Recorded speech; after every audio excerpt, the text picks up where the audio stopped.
pour investir sur BFM Business. Ça roule.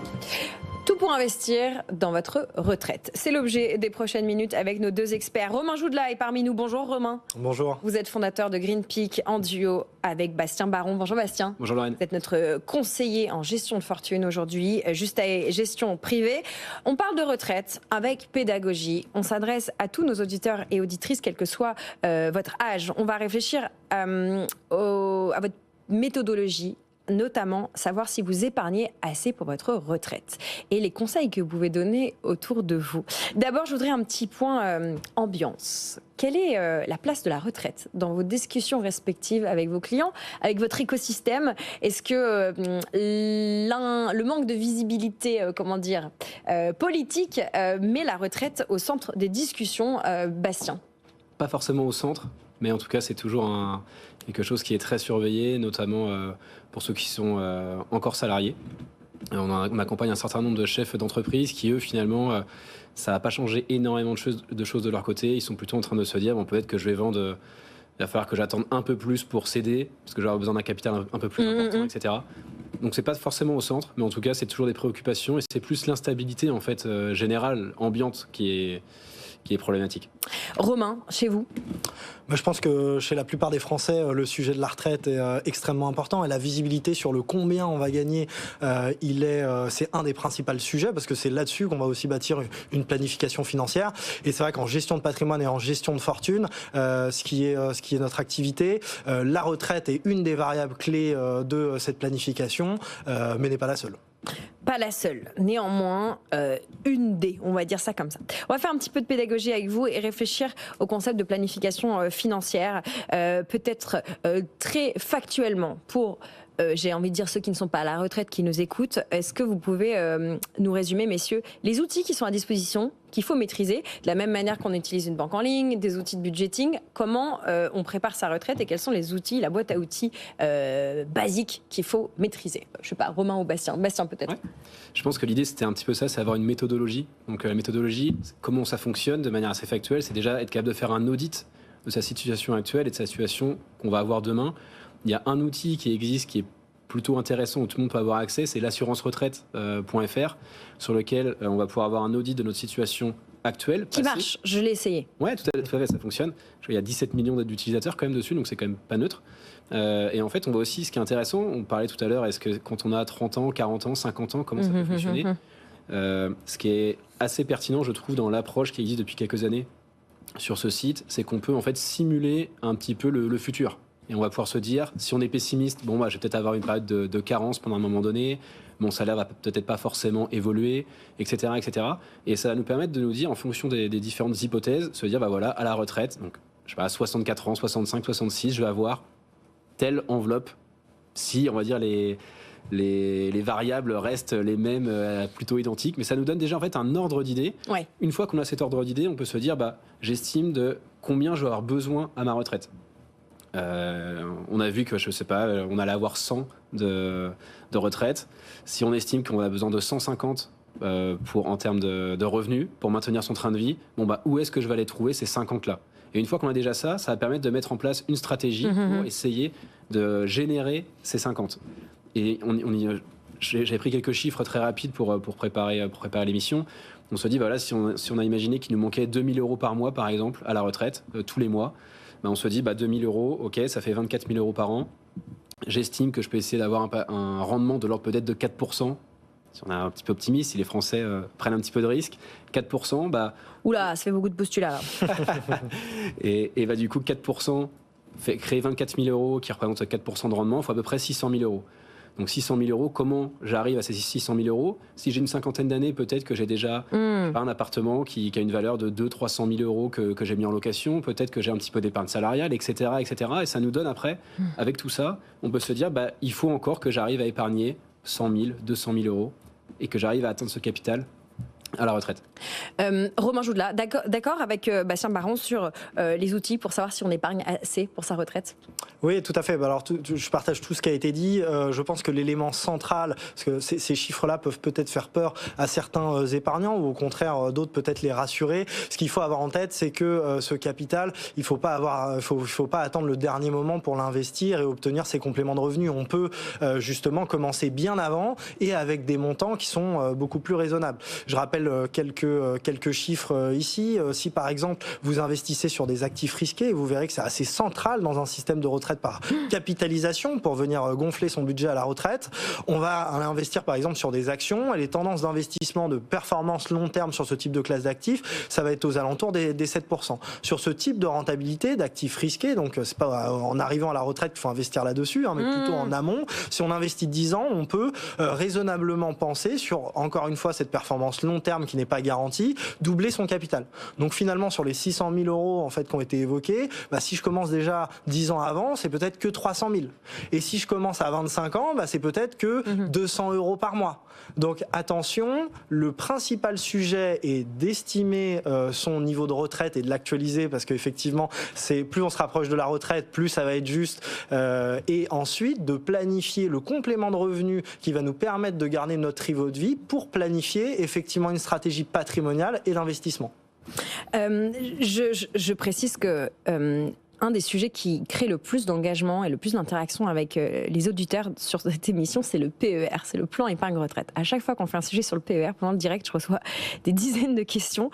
Il y a un sujet pour les plus jeunes qui nous écoutent, c'est difficile de dire aux gens, commencez maintenant à prévoir une stratégie d'investissement sur votre retraite. Et pourtant, économiquement, j'assume tout à fait de le faire dans cette émission parce que c'est important. Mais comment on convainc tout le monde que c'est important et dès, j'allais dire, le plus jeune âge, alors peut-être on peut mettre l'âge de départ à...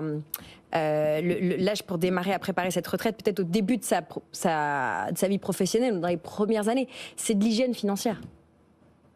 Oui, tout à fait. Je pense que alors le PER, il y a un intérêt fiscal pour rendre illiquide son épargne. Donc, il faut avoir... Il y a un intérêt fiscal à être sérieux. Il y a un intérêt fiscal, ouais, à être sérieux, mais après, il faut se dire, quand on est très jeune, on n'est pas forcément au max, on va dire, au maximum, on va dire, des revenus qu'on va avoir dans une carrière, entre guillemets. Donc, est-ce que c'est pertinent de le faire au tout début? Peut-être pas.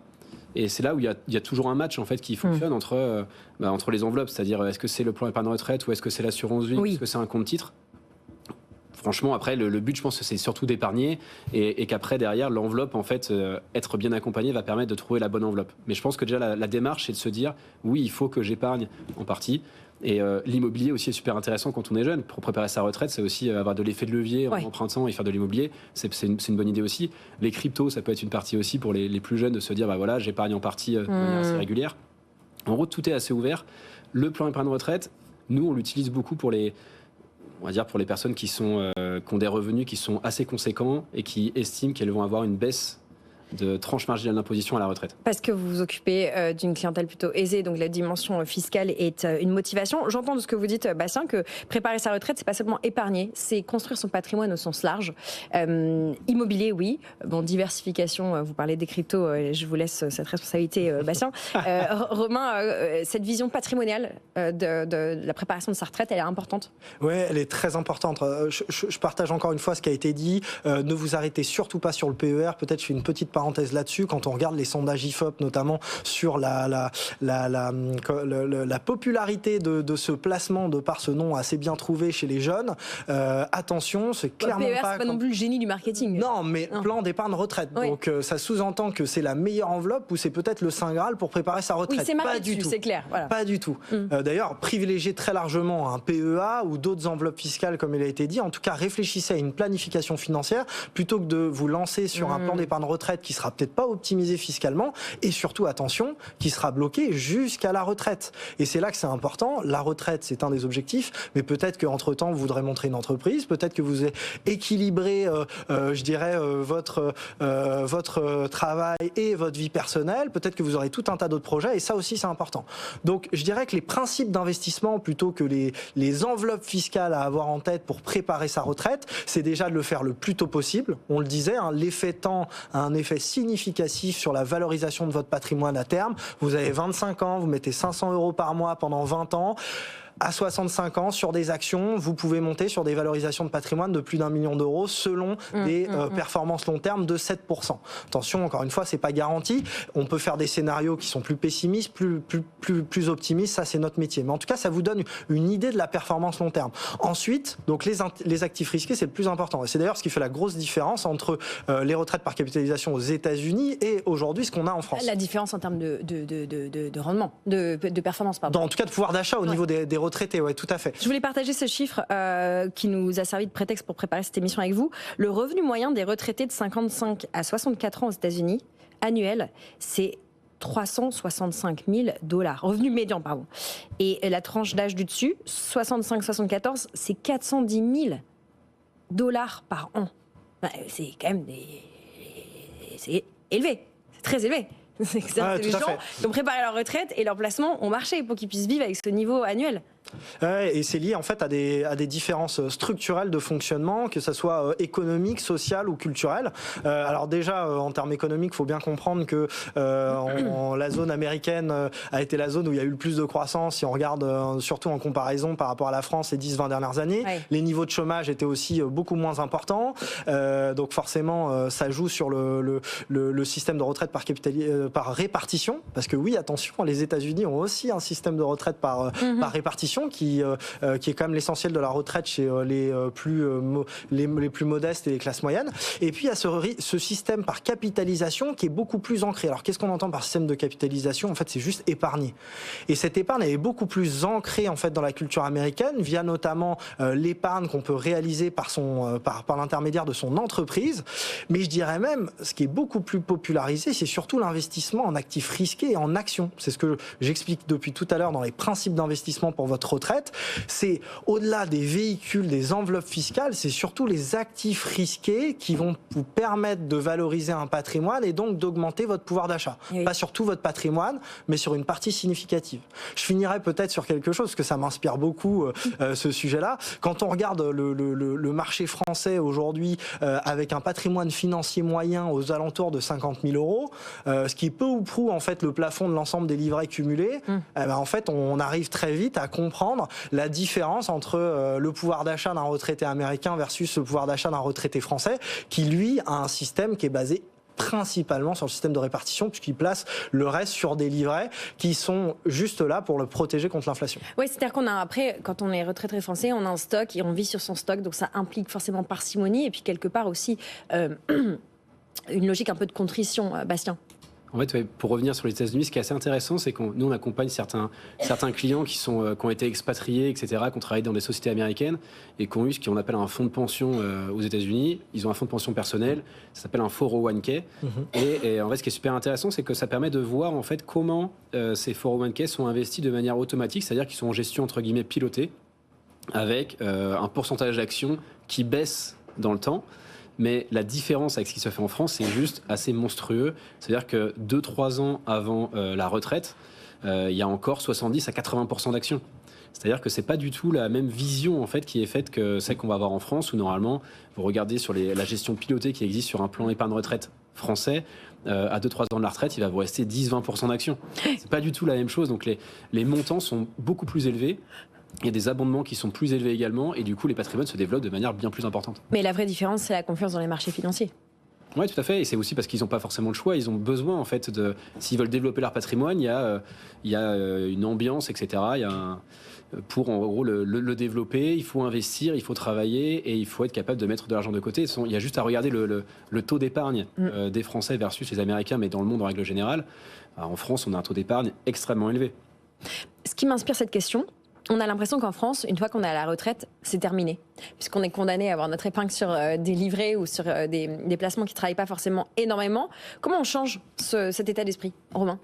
Alors déjà en considérant que toute l'épargne en fait réglementée, tous ces livrets, ces fonds en euros à capital garanti ne vont servir dans toute la phase d'accumulation, vont très très peu servir et une fois à la retraite vont servir à sécuriser une partie de votre patrimoine qui va être l'épargne de précaution et plutôt une partie de vos portefeuilles financiers éventuellement en diversification pour sécuriser une partie de vos placements.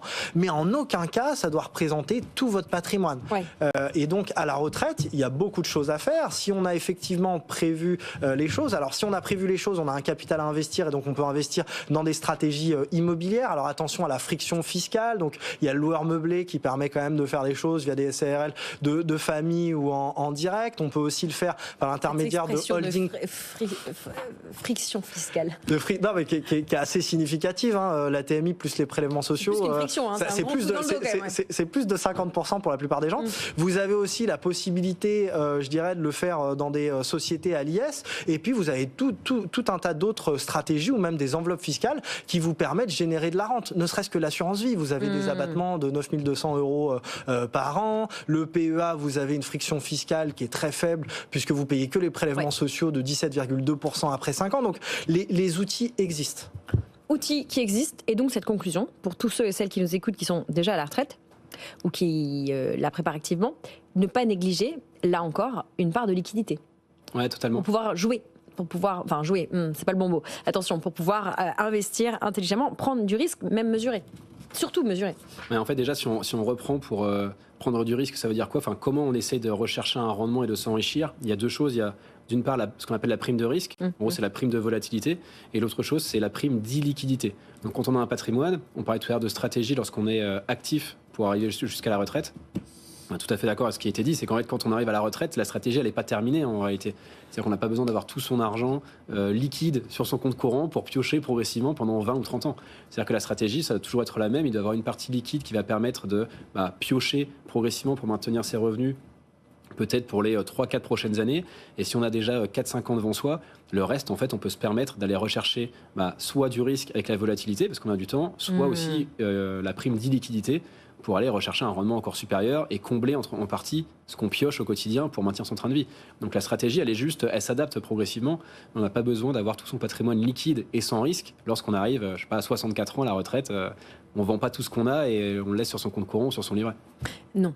Messieurs, ce que je vous propose, c'est que la prochaine fois qu'on se retrouvera ensemble, on réfléchisse particulièrement à quelle stratégie d'investissement peut-être pour les plus petits revenus. Et comment on peut justement, même si on a mal préparé, c'est pas trop tard. Voilà, dans cette logique, on va tous potentiellement avoir une retraite différente dans les prochaines années que ce que nos parents et les plus anciens ont connu ou connaissent. Réfléchir à différents niveaux de patrimoine, à différents niveaux de revenus, comment on peut quand même préparer la suite dans une logique